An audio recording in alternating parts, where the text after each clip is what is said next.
नमस्कार, आप देख रहे हैं पीयूष खबर बिहार। प्लीज सब चैनल को सब्सक्राइब और शेयर। आज का जो प्रेस कॉन्फ्रेंस रखा गया था उसके 4 मकसद हैं। उसमें पहला मकसद ये है कि जो 4 जगह बाई इलेक्शन के लिए ऐलान हुआ उसमें हम मुसलमानों से अपील कर पाए कि इस वक्त बहुत जरूरी है कि 25 के इलेक्शन की तैयारी 24 में की जाए और बेला से आरजेडी को नो कहा जाए। Say no to RJD and say no to Jan Suraaj private limited company. दोनों को नो कहना बहुत जरूरी है। पहले को नो इसलिए क्योंकि आरजेडी ने एमवाई समीकरण का बहुत भद्दा मजाक उड़ाया है। हम लोग लगातार संपर्क में थे, हम लोग उनसे अपील कर रहे थे अगर हमने आज बाई इलेक्शन में आरजेडी को नो नहीं कहा और राजकुमार साहब के बेटे को जिता दिया तो 25 में मुसलमान उनसे निगोशिएट नहीं कर पाएंगे। Point number 1। Point number 2, say no to Jan Suraaj private limited company, क्योंकि मैं उसको पार्टी ही नहीं मानता। पार्टी वो होती है जिसका बूथ से सदस्य शुरू होता है, फिर ब्लॉक से शुरू होता है, फिर वो जिले का सदस्य होता है, फिर राज्य की कमेटी होती है, फिर महिलाओं की कमेटी होती है। उसकी एक स्ट्रक्चर होता है। लेकिन यहाँ जनसुराज प्रोफेशनल कंपनीज बैकएंड से सब कुछ तय करती हैं। मैं जनसुराज का अभियान का सदस्य रहा हूं और उस सदस्यता के रूप में मैंने सब कुछ देखा है कि जब जनसुराज अभियान पार्टी का रूप लेता है तो एक बहुत भयंकर चीट होती है and that cheat is the point 3 of press conference. वो ये है कि पहले जिस दिन 2 अक्टूबर को पार्टी लॉन्च होती है वो दिन होता है गांधी जयंती और उस दिन मंच से गांधी जी की मूर्ति के जस्ट आगे ये कहा जाता है कि आज हम इलेक्शन जीतेंगे और कल दारू चालू कर देंगे, जिससे महिलाएं आहत हुई हैं बिहार की और झाड़ू लेकर इंतजार कर रही हैं जनसुराजियों का। मुसलमान आहत हुए हैं क्योंकि दारू हमारे धर्म में हराम है। और बहुत बड़ी बात कि अभियान के किसी भी सदस्य से बिना पूछे एक नए दादाजी को जनसुराज ने अपना मुखिया बनाया, प्रदेश अध्यक्ष बनाया और उसी को सीरीज में रखा उन्होंने। जब उन्होंने पहली प्रत्याशी लॉन्च किया तो दूसरे दादाजी तरारी से लॉन्च किए गए जिनकी उम्र 72-73 साल है।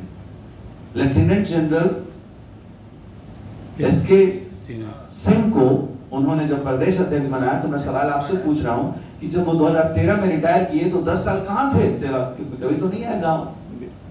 और फिर उसके बाद उनको कैंडिडेट बना दिया गया। तो ये थे दूसरे दादाजी की लॉन्चिंग। लेकिन देखिए रणनीतिकार वहां फेल हो गया, उसकी सारी रणनीति का बैलून से हवा निकल गया। जब रणनीति की बात करते हैं तो वहां वो इस तरह फेल होते हैं कि जिस व्यक्ति को टिकट दिया तरारी में वो वोटर ही नहीं है अपने क्षेत्र का। तो मेरी भविष्यवाणी हो सकती है कि सही हो जाए, तरारी से दादाजी को चेंज किया जा सकता है। और सुनिए एक पॉइंट, फिर तीसरे दादाजी को लॉन्च किया जाता है। वो तीसरे दादाजी कौन है? बेला में। उनकी उम्र 73 साल है और 73 साल के जो दादाजी हैं वो 4 लाइन बोलते हैं मीडिया से, अब 5वां रोने लगते हैं।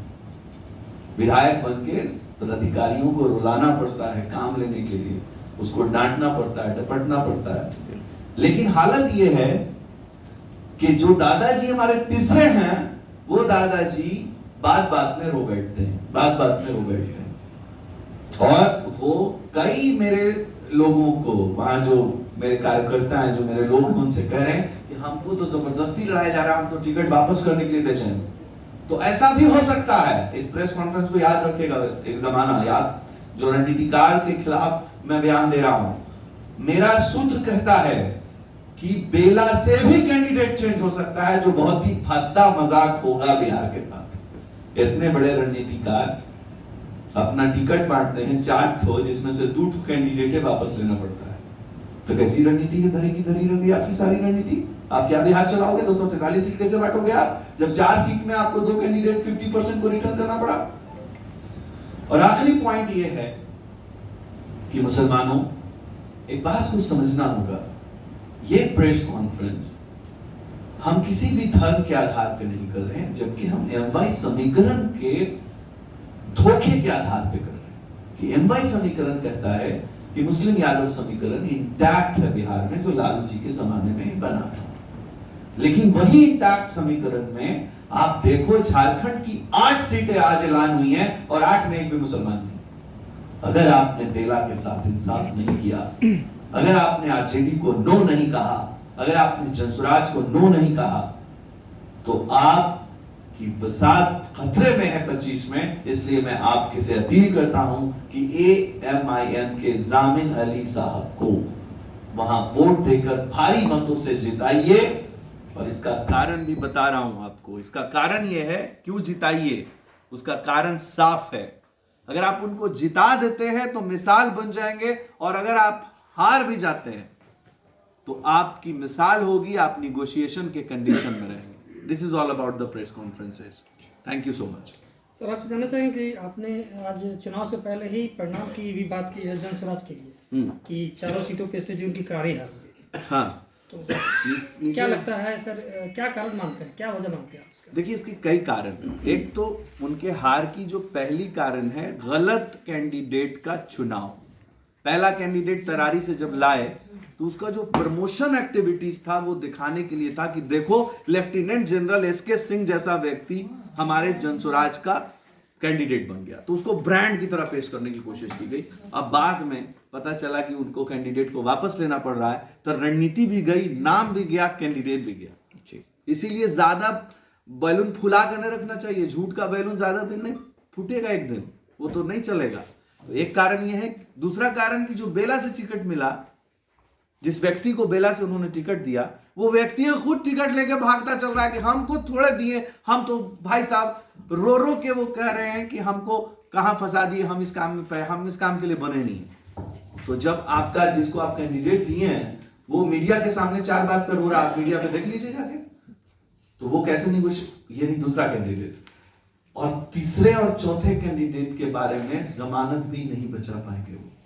हर जगह कैंडिडेट जनसुराजी नहीं है, हर जगह कैंडिडेट ताकतवर नहीं है, हर जगह कैंडिडेट को कोई जानता ही नहीं है, और वो कैंडिडेट एक्टिविस्ट भी नहीं रहा। एकदम से सामने कोई व्यक्ति को लाइएगा मोदी जी के स्टाइल में, तो उसके पहले पीछे काम हुआ रहना चाहिए। वो काम हुआ नहीं है, मिस्टर छोड़ दीजिए, वो काम हुआ नहीं है।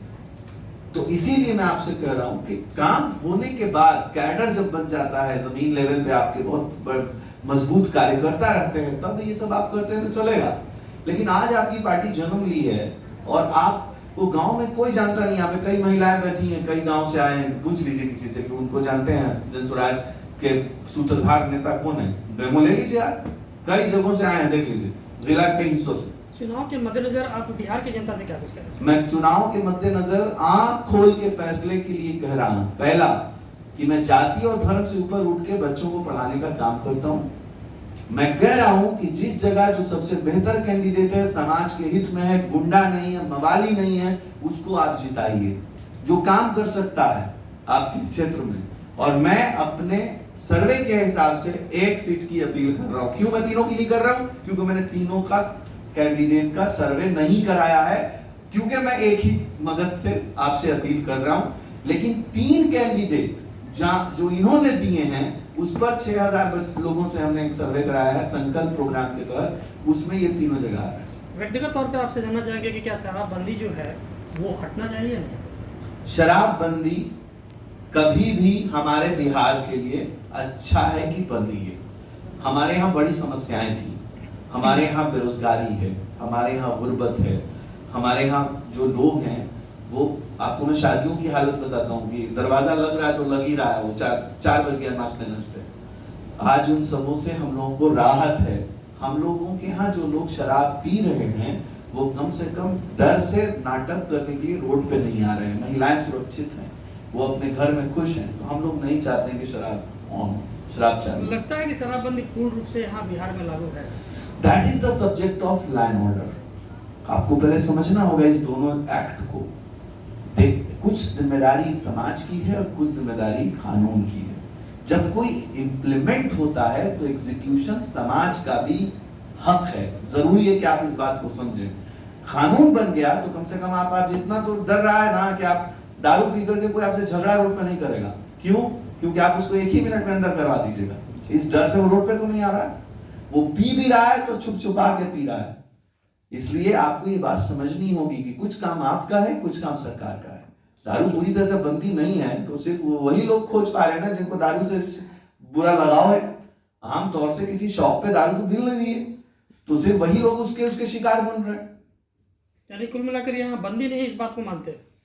मैं मानता हूं कि इसमें कुछ चूक है और यहां नहीं है, गुजरात में भी है, हर जगह है। जहां पूरी बंदी की बात करेंगे आप, ये पॉसिबल नहीं है। कोई भी चीज, गुटखा बंद हुआ था अंडमान निकोबार में, गुटखा लोग खाते थे। ऐसा होता है। अब से वो तो यूनियन टेरिटरी था, छोटा सा प्रदेश, कहां से चारों तरफ समंदर है, कैसे लेके चले जाते थे लोग।